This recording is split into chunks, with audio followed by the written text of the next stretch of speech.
His entire defense is based on what Nick Mew told you during his testimony was thoughts in his head, the beliefs in his head.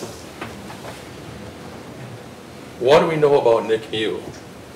We know he's smart, speaks multiple languages, has a couple of degrees, one's in math. He's a calculating person. He's a cunning person. He's a skilled and prolific liar. We know that because every word that came out of his mouth, practically since he started walking away from this group, was a lie, including to his best friend, who he said they took my knife while the knife is still on him. The things he said to Sheriff Knutson, where he pretended to not know what was going on. And then everything he said to Investigator Hart, Lieutenant Hart. He is skillful at crafting a story that matches what he needs to say to avoid the consequences for his actions. We all know that, it's undisputed. He told you himself, he's a liar, all right? He did not just not lie about the knife. He lied about all kinds of crazy things, bizarre things. Why would he say that these boys pulled his pants down? What a bizarre lie to make up, right?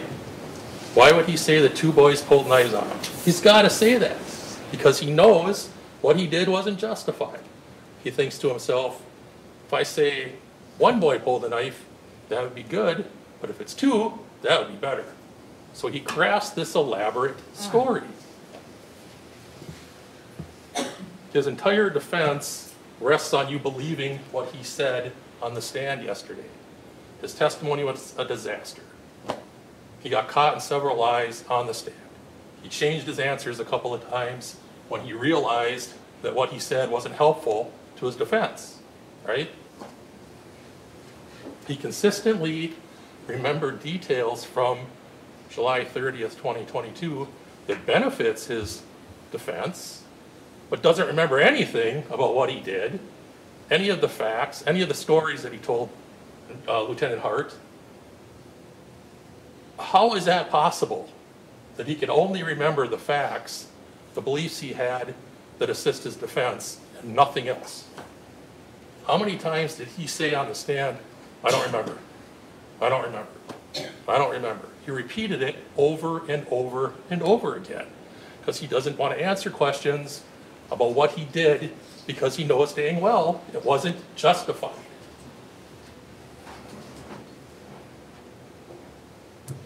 He's lying. He's lying. One of the many things I'm going to be grateful about when this is done is that I never have to hear again that the actions he took that day was the fault of these boys. That's ridiculous. It's despicable. There's never been any explanation from the defense as to why Nick Mew ran up on these boys. Why he grabbed their tubes. Why he was groping around where their legs were. They don't even respond to it. They didn't bring it up. There is no explanation. That behavior is inexplicable. He's a bizarre person. He made bizarre choices that day. It is not their fault. It is not their fault. I'll say it 100 times. It's not their fault. These boys have beat themselves up every day since this happened. You saw the raw emotion on the stand. Their best friend was murdered by this guy. And to say that it's their fault is despicable. Nobody's responsible for Nick Mew's choices but himself. He chose violence at every turn. There's been some question about whether he's fragile. Part of him is fragile.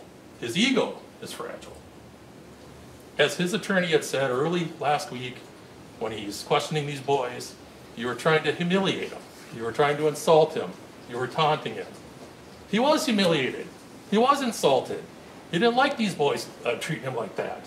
He certainly didn't like Madison Cohen getting in his face, so to speak. And eventually, he did just snap. He pulled his knife out, getting ready for violence, pulls it out, holds it down where nobody can see it, holds it at his side, and then hits her. That started the violence. He prepared for the violence before he started it. He felt humiliated, and he wasn't going to let it go. I asked him, did you ever take a step back at any time when she was yelling at you? No.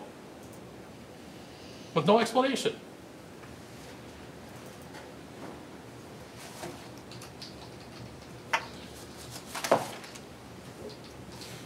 We're dealing with what we call false narratives in this case. Things that the defense repeats over and over and over again, hoping that you think it's fact, okay? One of these is this 13-to-1 narrative, okay? We've heard it 100 times in this trial. This is not a 13-to-1 situation. We've got the 6 teenage boys standing on the side by their tubes. He's confronted by the 2 girls. Everybody else is in the background. He hits Madison Cohen when he's only got 2 girls standing in front of him. After the fight, it's one-on-one to start. It's Dante hitting him, and then arguably 2-on-1 when AJ comes up and pushes him in the back. Tony breaks it up. The fight's done. He gets off. And AJ, of course, is already tore open, so he's laying in the river. But that's the end of the fight. Mr. Mew continued violence. He chose more violence after that part of the fight was done. Tony, who did exactly what his dad told him to do, came up to try to break it up. You can hear him telling Dante, his brother, get away, get back. Mr. Mew turns around and stabs him, and Tony blocks it and stabs him again. He chose violence at every turn. There's another false narrative. They circled him. They surrounded him. Baloney. You've seen the video how many times there's open water everywhere. That he was attacked from all directions. False narrative.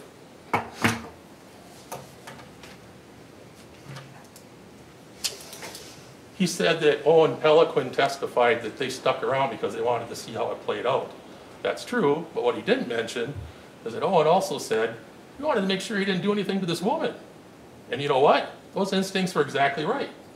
Those instincts were right.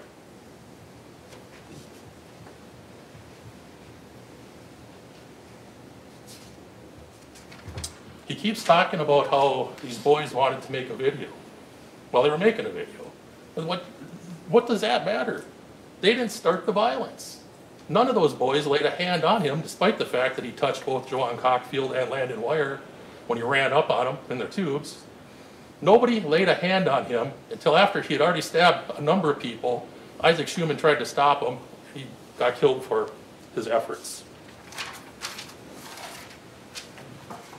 He seems to be arguing, the defense seems to be arguing that Isaac somehow deserved it. I don't understand that argument. He's trying to protect people.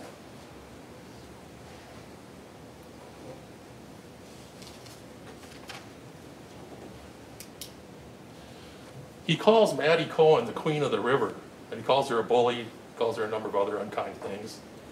Her testimony was, and it's clear from the video, she was trying to protect these boys.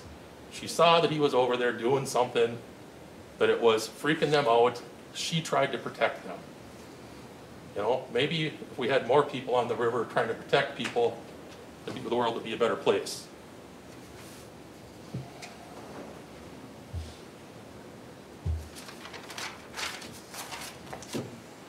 They've made, over and over, they've argued that Maddie was never punched because she has no marks on her face. Nick Mew, who, as Mr. Trofsky said, was lifted off of his feet by the punch from Dante and punched in the jaw and fell in the river, gets up and there's no marks on his face. We have pictures from him. We have the video. We have his interview with Lieutenant Hart later. We have the pictures that the jail nurse took 5 hours after. There's no bruising. There's no puffiness. There's no swelling.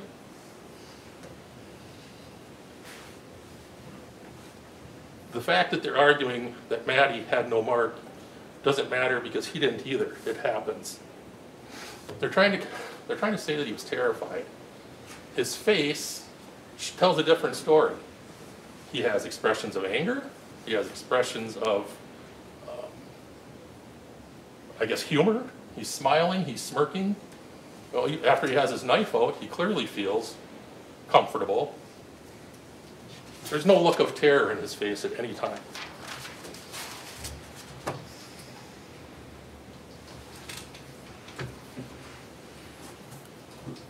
A.J. Martin was not armed. He pushed Mr. Mew in the back. We know that. He didn't kick him, he didn't punch him, he didn't hold his head underwater. He pushed him in the back. And for that he got a incision on his body from his belt line all the way up. You saw the pictures. It's horrible.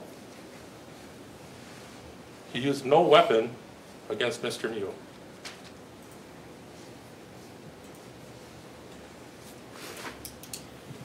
They made a big deal about Lieutenant Hart telling Mr. Mew in the interview that she would have been scared too. Well, she made that response after he'd been feeding her a load of BS about all this stuff that supposedly happened. About having two kids pulling knives on him and pulling his pants down and all the baloney that he fed her. Based on that, she said, yeah, I would have been scared too. They're arguing that he had no intent to kill Isaac. Isaac weighed 134 pounds at the time. He's 250. He rams his knife up, not down, up, severing two of Isaac's ribs right into his heart. All right? If he didn't intend to kill him, why not stab him in the belly? Right into his heart.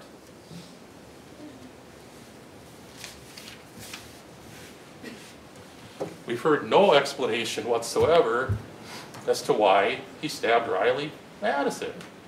We know from the video she's standing off in the background after Tony's trying to break it up. He just walked over and stabbed her. She wasn't attacking him. They don't explain that because there is no explanation. None. He wasn't in fear for his life from Riley Madison. She said she was 110 pounds now, might have been 115 back then. There's no fear for his life. He just was mad because she touched him. They've talked a little bit about the extraneous factors. It's not just medical attention that can be an extraneous factor. As we know, multiple people on the river stopped to help these folks. Putting compressions on. One witness said they used a sandwich bag to try to make a chest compression. There was a lot of interventions for these folks. We know with Riley Madison specifically that Larry and Davis and his brother, we saw it on the video, got her to shore on a tube. People went out of their way to help these folks. These are extraneous factors. But another extraneous factor is he just got unlucky. You know, if he, as Mr. Anderson had said, we've got arteries, we've got organs. Dr. Meyer said, you know, whenever you have an abdomen wound, you have to check all those things. It's kind of a miracle that more people didn't get killed. It's not by anything he did. He just got lucky. Missed major organs and arteries.